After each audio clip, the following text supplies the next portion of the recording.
Welcome to my vlog mga kaibigan. Mga kaibigan, kung napapanood natin dito sa mga Facebook, sa YouTube, grabe ang nangyayari sa ating bansa.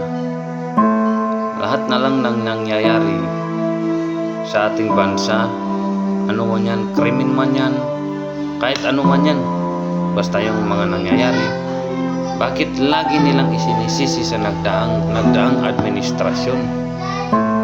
Ano bang klaseng gobyerno tayo?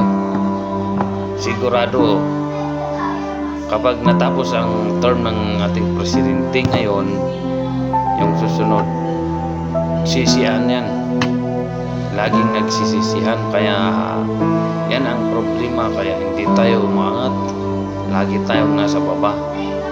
Paano tayo maangat dyan kung laging nagsisisihan, hindi nagtutulungan? Bangon na mga kababayan kong Pilipino, gamitin natin ang ating talino at utak.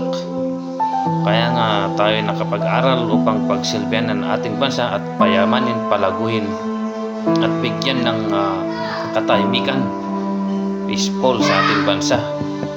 Kaya bangon mga kababayan.